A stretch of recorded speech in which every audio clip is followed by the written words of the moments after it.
Are you ready to unlock your full potential and maximize your productivity?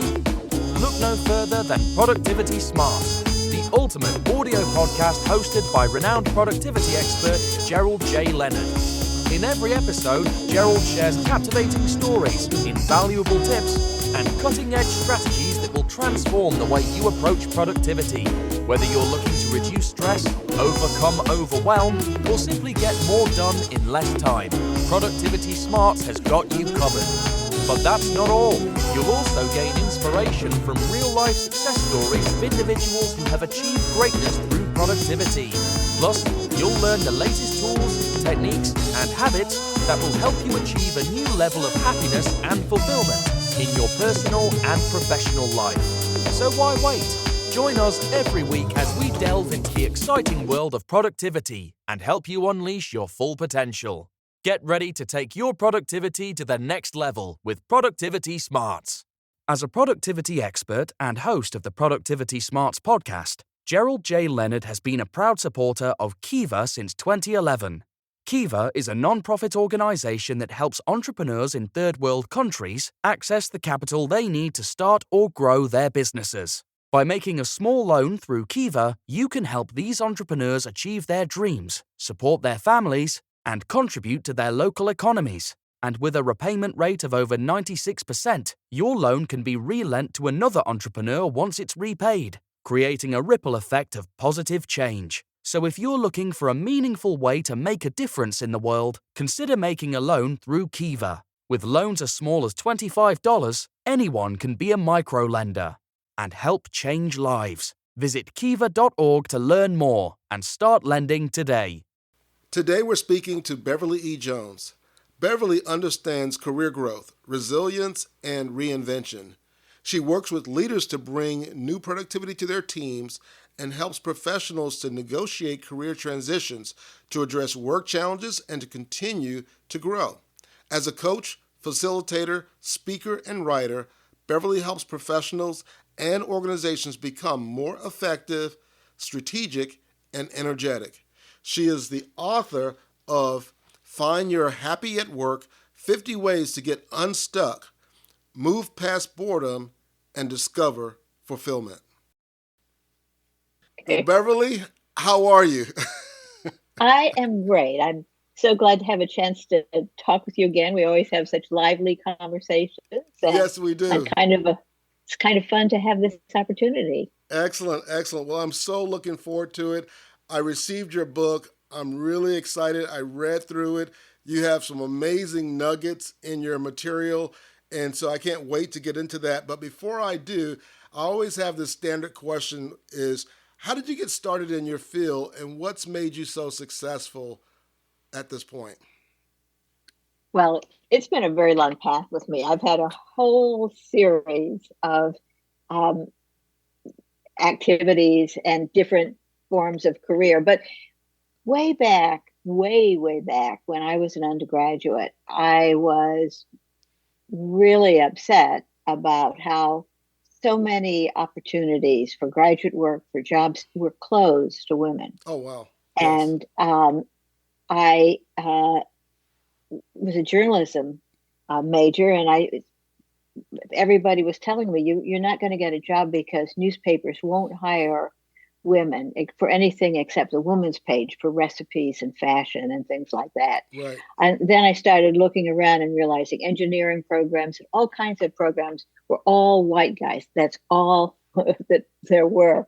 And I kind of became a campus radical. And because I was a journalism type, I had radio programs and I wrote about it.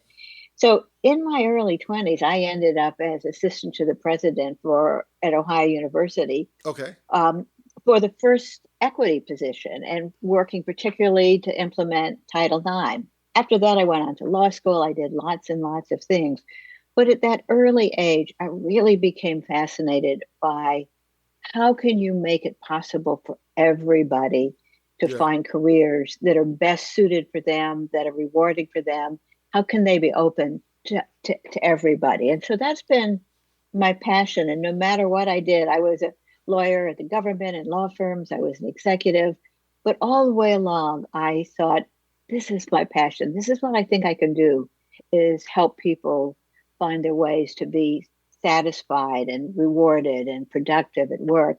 And I finally reached a stage in my life where I thought, oh, we've kind of got our nest egg, just in case it doesn't work Right. well. I think I can stop being a lawyer and jump into that. So that's a long way of saying this has been a passion throughout a Okay. variety of careers.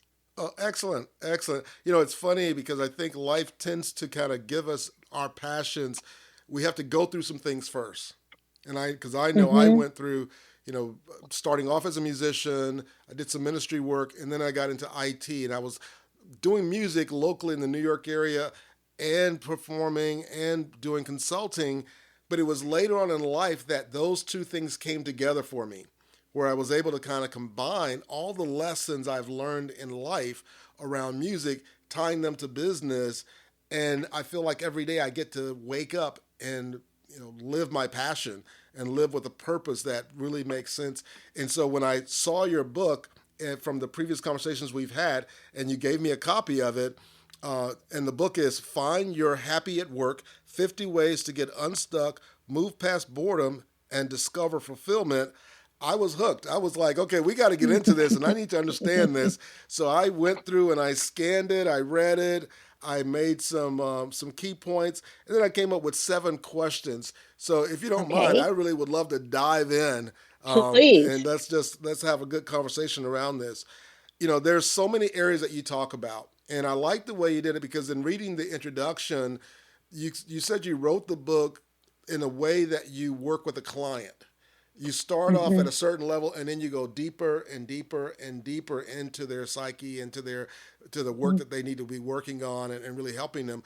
What was the impetus? That's a creative way to do that, but like what was the real thought behind that? Well, like so many times of my career, it's because I started doing things before I knew what I was doing. And so I turned to coaching after law when coaching was still kind of new. I Yeah. went to a wonderful program at Georgetown for coaching, but even then they were just getting started.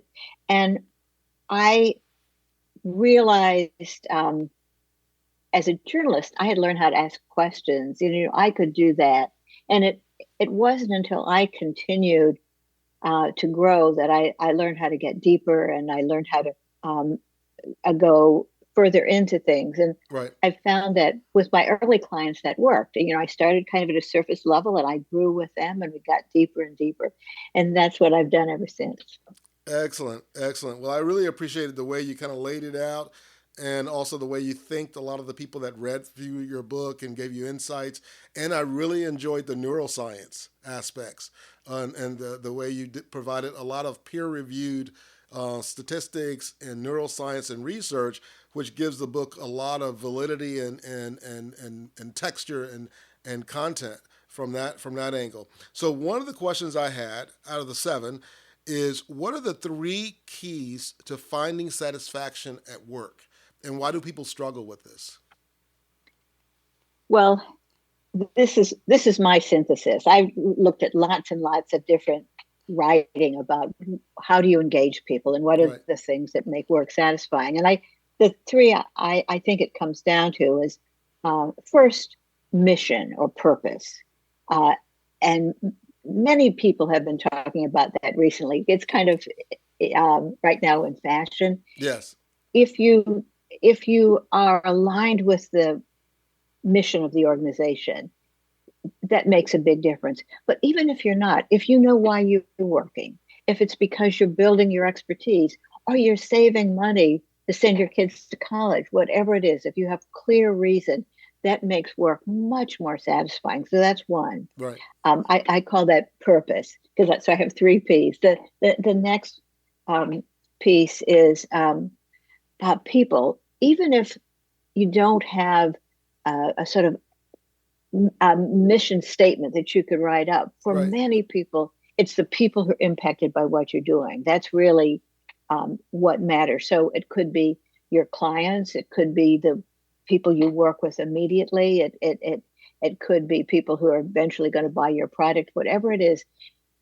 including, just who you interact with. That's a huge part of satisfaction with work. And we're kind of at a point now where we don't know what it means because so much is virtual. But Right. if you look at kind of earlier research, it was really clear that if you have good friends at work, you're more likely to be happy with your job and more engaged. So that's part of it. And then the third one, because I want to pee, I call it process, but it's really about how you do things. Yeah. And part of it's expertise. If you start a job, at first it's kind of exciting. And then when you're not very good at it, it gets dull and it's easy to kind of think, I don't want to do it. Right. But as you build expertise, as you get better at things, it gets more and more satisfying. So knowing that as you grow in what you're doing, Right. you're going to have it, it'll be better. That's a good thing to know. Yes. So Excellent. Purpose, people, and process. Excellent. Yeah, I find that when you embrace, and I like the way in the book you talk about the engagement triangle, Mm-hmm. right? Yeah. Because that's basically it's embodying the effort, and it's really kind of putting your arms around why am I here, who am I working with, and how are we getting things done. And when those three things really get aligned, that creates kind of like an energy or a fire in your gut around why you're doing it, and you look forward to being engaged at work. And I do believe that even the Great Resignation was really a great reassessment,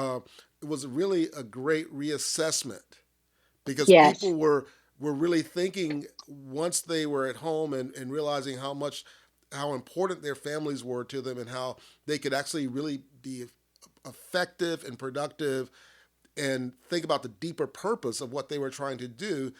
It really kind of enforced that. So it really ties into what you're writing around that area of job satisfaction. And that's really one of the reasons people left and tried to find something that they're going to really be satisfied with. That's right. Excellent. Excellent. Now, you also go on to talk about journaling. And Yes. you talk about journaling as a way that when you use it, it helps you to have a happier life. So my question is why? Why does journaling allow you to have a happier life? There are a bunch of different reasons. Some of them we've understood, or the research has understood for a while. Some of them are related to kind of newer neuroscience. But one thing, simply, if you write things every day, if you ask yourself questions and answer them, if you note things, it really helps self-awareness. Yeah. And the more self-aware you are, the deeper your emotional intelligence, the better you'll do at work, and the more you'll be able to live with yourself each day. So building self-awareness is part of it.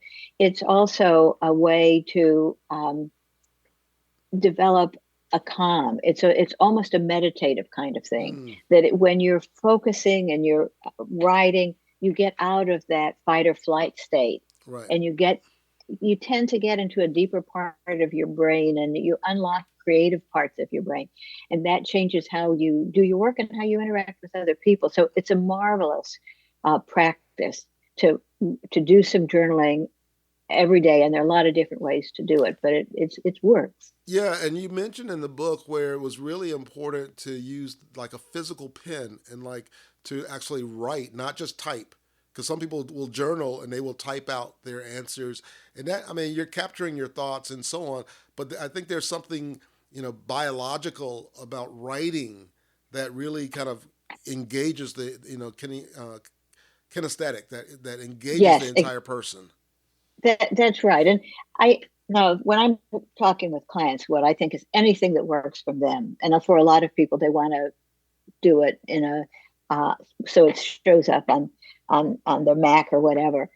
But there is a connection between your fingers and your brain. Yes. I think it's a little bit like music. And so that physicality triggers a different level of engagement, and it works with journaling. It also works. There's lots of research recently about college students who are taking notes. Yep. They're much more likely to remember things if they've done longhand notes, even though they'll be much shorter than if they, sitting there and they're writing everything down on their laptop. Right. Well, I remember kind of myself doing some research around that. And the thing that I found or discovered was that when we write, physically, it actually forces our neurons to jump closer together, to move closer, so that the firing has less distance to go. And so that's why if someone says, "Hey, I need to remember that. Let me write it down," Yeah, we automatically know that somehow writing impacts our memory, and we're able to remember things better when we write them down. And so I think it's an amazing concept of journaling. hmm, Thoughts, ideas, goals.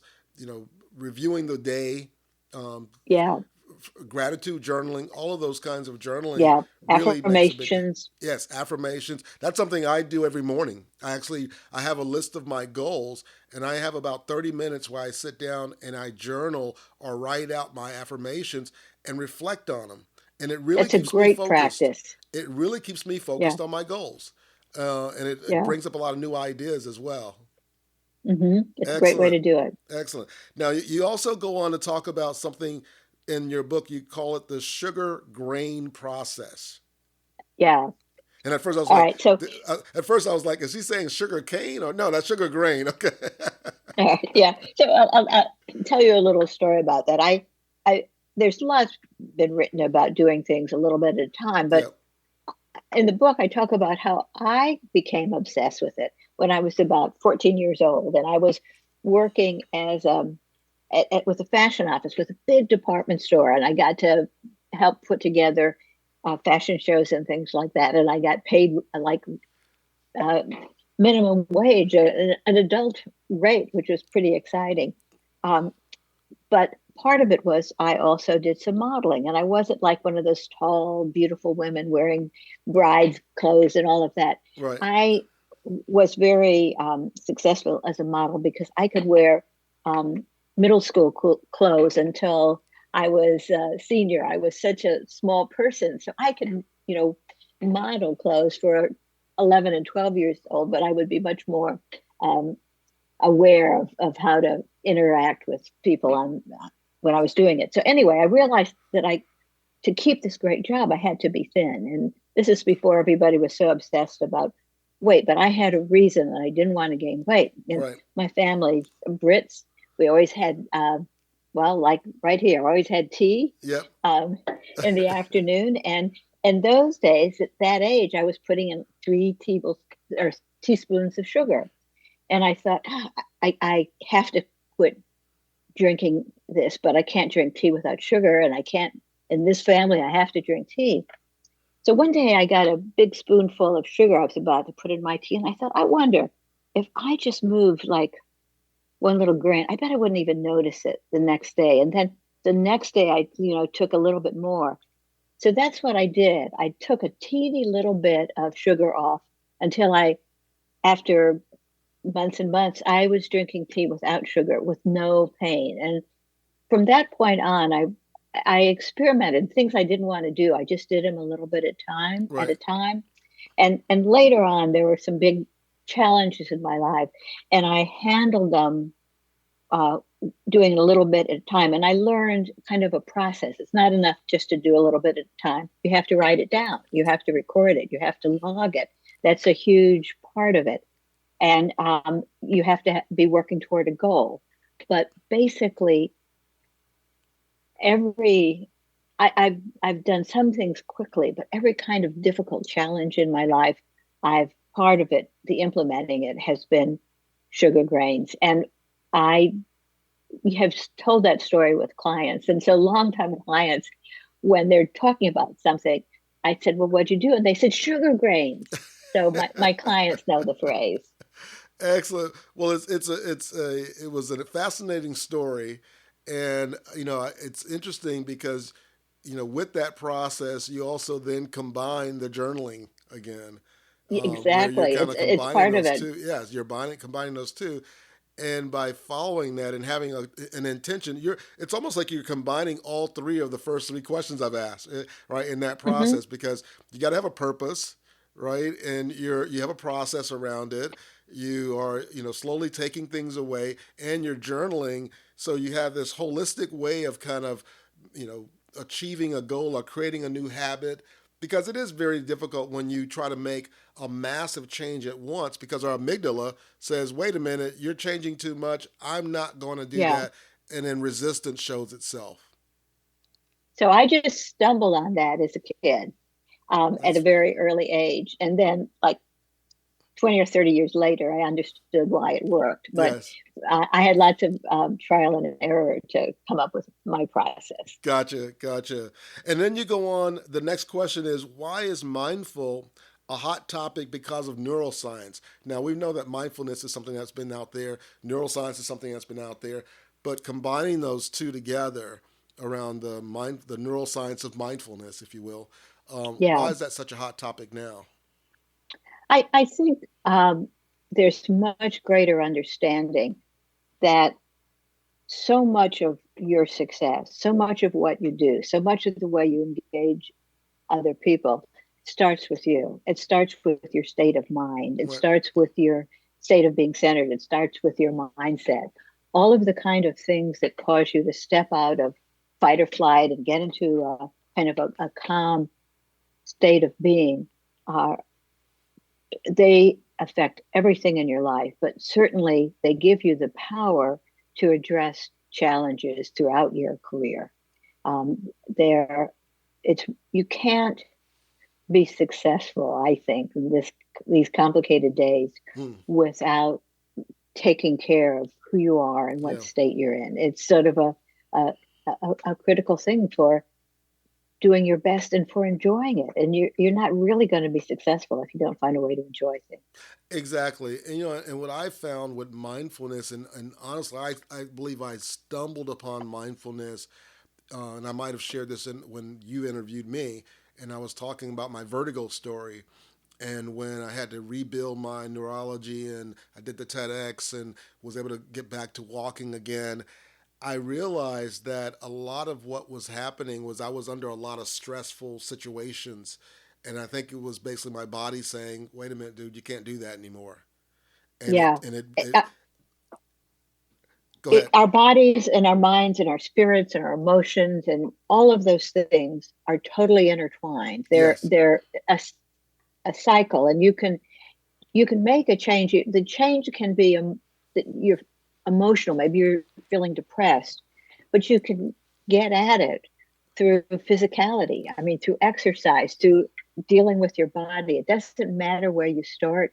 You're going to impact the whole the start when you are oh, um, entering any part of it. exactly. And what I've personally gained from it, and it's kind of one of the reasons I started this podcast around productivity smarts, was that after practicing the mindfulness and writing out my goals, but also doing yoga and doing things to de-stress my body, and then having Hmm. to really prioritize my calendar, my schedule, manage my energy levels because I could only do so much every day. Because I did that, I was able to start seeing a number of things just come to fruition. Having an investment in my business, starting the second Yeah. business, having a speaking business, being interviewed by Jack Canfield, the other books that I wrote, and I knew that it came across natural, but the Hmm. mindfulness was a big part of it because it kept me centered as I was Exactly. kind of manifesting these things in my life. It kept me centered, and so I really resonated. That was one of the reasons I chose that question because you had 50 I Oh. could choose from. You had 50 of them I could choose from, but that one resonated with me, so I wanted to have a conversation around that. And then this one also resonated with me. How does my calendar reflect my priorities and energy? And we talked about that a little bit, but what are your thoughts on Yeah. that And one? well, I notice um, with a lot of my clients, I tend to work with leaders, um, and many of them lose control of their calendar because other people put meetings on their calendars, or they feel obligated, or they're responding to other stakeholders, clients, or whatever. And they, if I sit with them and look at their calendar, we talk about their goals and what they want. Then I sit and look with the calendar. We see that the calendar doesn't reflect their priorities. They're Right. doing things that other people have asked for. They're doing things that are routine. They're doing things that could be done in shorter ways. And what I work with them to do is, if you've got a high priority, even if it's a matter of you writing something or researching Right. something, put that on your calendar as a meeting with yourself. Yeah. And if you've got one of those calendars everybody can see, just put it on, give it a project name so that it's clear. It's a high priority project Right. block. Yes. And the time to do it for many people is in the morning, but everybody has a time when their energy's the best, when they're thinking the best. Figure out when your best time is for deep dive kind of work, Yes. and block out time to do that. It's Exactly. really important that the way you're allocating time, which is so limited, reflects what really matters to you. Yeah. And I found that not only, having those, blocking out the calendar, putting those priorities in, but also guarding the space, Yes. guarding the space, and taking breaks. I talk a lot about throughout the podcast and various ones about the Pomodoro technique of Yeah. working in these 25-minute increments and then taking a break. And Hmm. going and I if you're working from home, go do the dishes or go put some laundry on or go check the mail or just do something different for a minute or two, so that you're not just constantly trying to work on the same thing over and over. But then when you are working in that 25-minute sprint, not a marathon, but a sprint, that it's really focused time and being mindful of your energy. Because obviously, as I was coming out of, it's much, much better now for me. But as I was coming out of that issue with the vertigo and the vestibular imbalance and everything I was dealing with, I had to take naps. So I had to build a nap in the middle of my day. And I knew that if I had 2 or 3 meetings and I had another meeting later on, I wasn't going to make it if I didn't take time Yeah. to just, even if it was just closing my eyes for 30 minutes and I didn't go to sleep, but just closing my eyes for 30 minutes and resting my brain. That made a major Exactly. difference and helped me restore my energy. So again, that was another one that resonated with me. Yeah. Yeah. And taking breaks is really key. And there's more and more research about that, how everything is better if you do sprints, Yes. not try to do marathons. Right, and It also works. understanding the circadian rhythms of our body, because Hmm. just like the sun goes around the earth goes around the sun, we have a rhythm of that our body where energy flows up and down, and there's Yeah. times like we have high energy and other times we don't, and it's a natural. And so once you from a self-awareness journaling, you become aware of Hmm. what your rhythms are, then you plan your high priorities, the time when between these hours the time I have the most energy in the day. Exactly. Exactly. I think the more experience we get, if we're wise, the more careful we are to align our, again, like we said, priorities with time. Excellent, excellent. And the last two questions I have, again, near and dear to my heart. Um, you have reading more books will help you with your career growth. Explain. Obviously, it's pretty obvious, but why did you put that in the Well, book, and what does that mean for you and your clients? reading books is not the only way, Right. but um, continuing to study, continuing to learn, continuing to kind of work hard at building new awareness can change everything. Because what you do is, if you're constantly in a state of learning that way, you are you're much more open to making connections among different kind of things. Right. You're much more likely to notice new trends. But another part of reading books is that uh, we learn from other people, and Mm-hmm. it's a way of learning from other people. You and I have learned from each other before we ever met, by looking, by reading each other's stuff. Right. It's a way to broaden your world. Books are a chance to kind of get deep with other people, and there's so much online, and there's so many other ways to do it. But research suggests that it seems to be that deep dive, that the kind of concentrating you have to do when you're kind of deep into something Yes. is your brain lights up a lot more. You're using far more of your brain than if you're watching something on a video. Exactly, exactly. And I know you also kind of compare reading books compared to periodicals.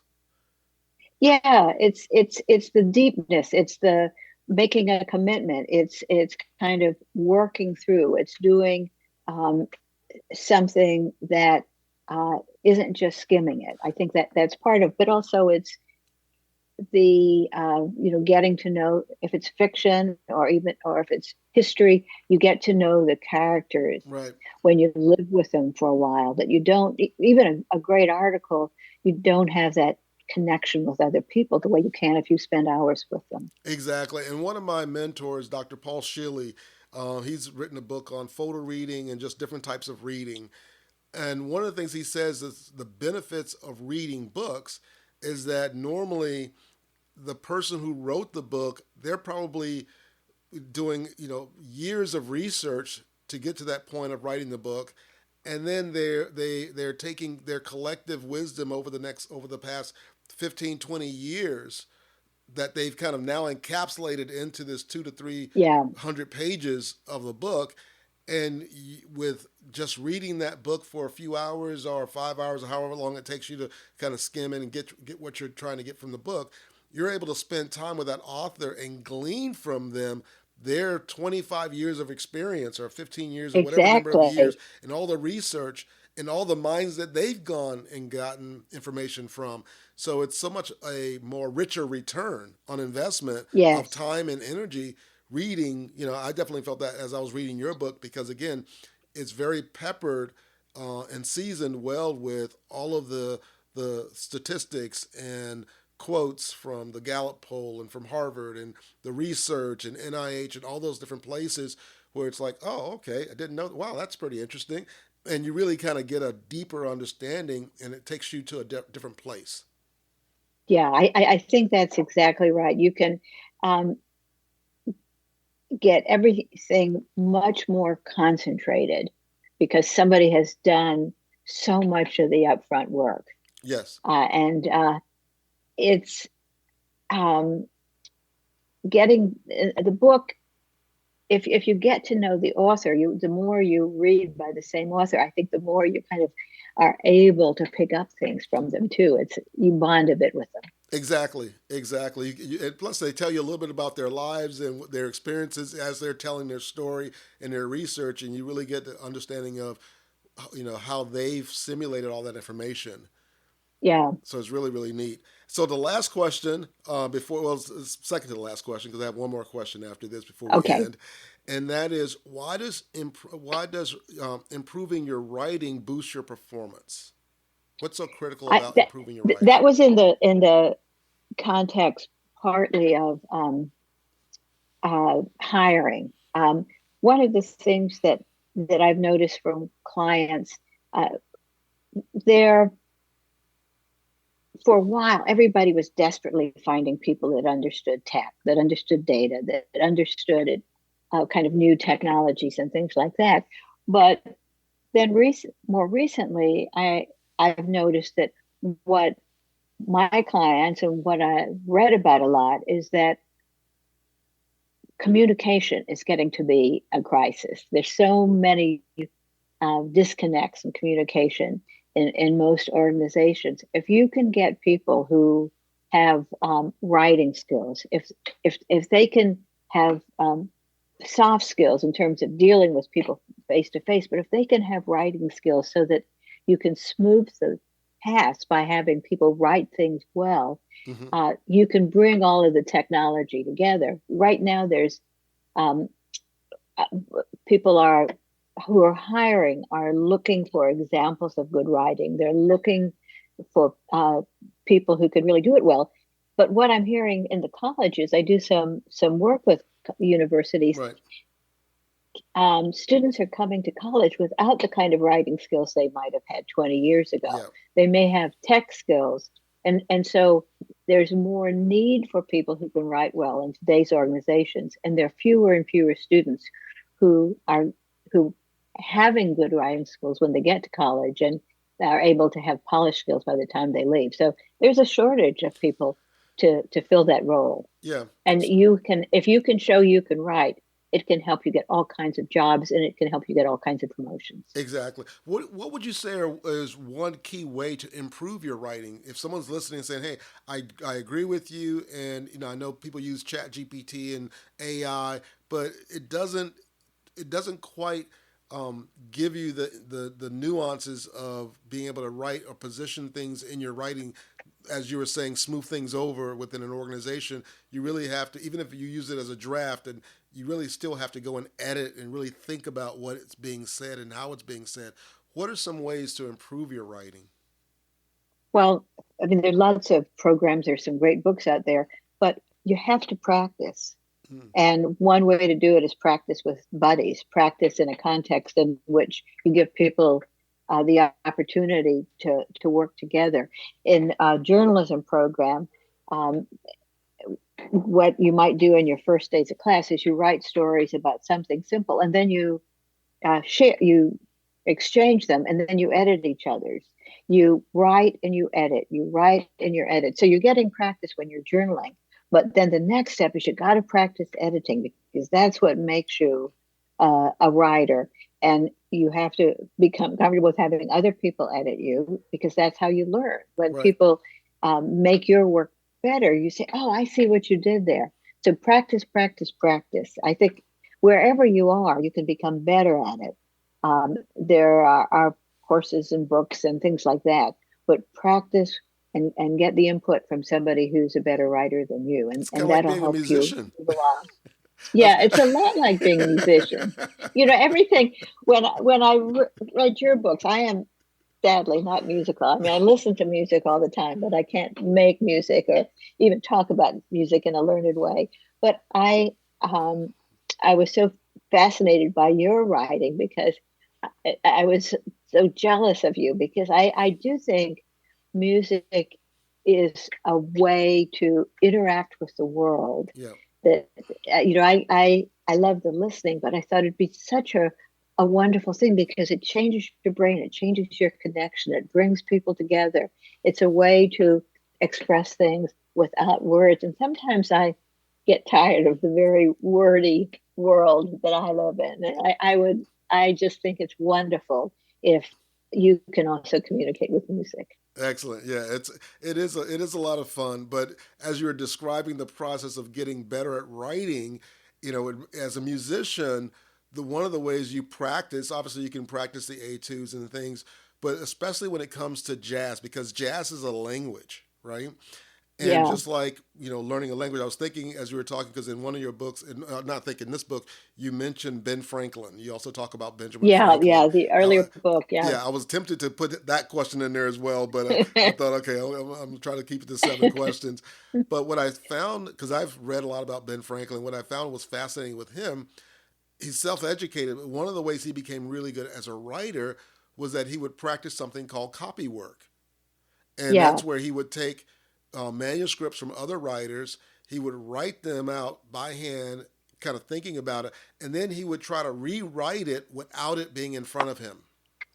Yeah, And he would yeah, practice that. But here's the yeah, interesting piece: to learn to play jazz, you listen to the great musicians who played before you, who've learned to really interpret it, and then you study and learn to play exactly the way they play things. Like you literally mimic their passage, or you learn to play the music exactly where they're playing it. And once you understand the inside of what they're doing, then you go back and now you're playing, but you're adding your own flavor to it, yeah, and it matures your playing because now you understand the language better. And to me, I think that's a really cool way of learning, because you kind of get into the mind of a really great writer, but then you back out and you practice. Hey, can I like recreate this piece like this person without looking at it, but just from my memory? Because now there's the little nuances that we don't talk about in English class or whatever, but they put it in their writing, and it's more of a feel or an intuitive way of writing as well. I think there are a lot of overlaps with writing. One thing that I've tried to do sometimes, I keep thinking maybe what I really want to do is write fiction, and write about people. And I've done little exercises for myself in which I try to write like somebody else. And because I think I know how to write now, but I don't know how to write fiction or poetry. And when I try, it's really, it feels very different. Yes. And I think that's probably the same. Yes. So doing those kind of exercises, like I like Malcolm Gladwell's writing. And so I've taken at times and found some of his books and would take a chapter and kind of mimic what he's doing and then try to create my own little, paragraph or so on in his style to see if I could even understand where he's coming from in his writing, because he's a very prolific writer as well. Yeah, he's a very good writer. That's Yes. a tough one to mimic, I would think. But it's a good one to focus on. Exactly. Well, Beverly, I have enjoyed our conversation as always, and I was so excited and honored that you asked me to be a part of my podcast, as I've been a part of yours, Jazzed About Work, and just the different times we've had a chance to talk. Where can people learn more about you? Well, my LinkedIn, I do quite a bit of LinkedIn, and I realize offhand, I can't tell you, but I bet if you were to say on LinkedIn, put in Beverly E. Jones, yes, find your happy at work, you'd get there. Okay, so Beverly E. Jones. I'll also include that in the show notes as well. Okay, yeah, great. I've got a lot on LinkedIn and your website, so people will be able to find you as well. But I just really want you to know that I really respect all the work that you've done and just the heart that you've put into the book, because you really poured a lot into it. And again, just the conversations and having me on your show and being gracious enough to come on to mine. So thank you so much. Well, thank you. And it'd be fun sometime for us to be together at, some kind of event. It would be fun to do a dual presentation sometime. So let's watch for opportunities. That would be great. Together. Let's make sure we're connected on LinkedIn. I'm going to hold you to that one. Okay. All right. Well, thanks so much. Have a great rest of the day. Okay. You too. Bye-bye. If you're enjoying the content and finding it valuable, we would appreciate it if you could take a moment and leave us a review. Your feedback is important to us and helps us reach a wider audience. If you leave us a 5-star review, it would mean the world to us. Not only does it help us improve the podcast, but it also helps us attract more sponsors and grow our community. Thank you again for your support and for listening to the Productivity Smarts podcast.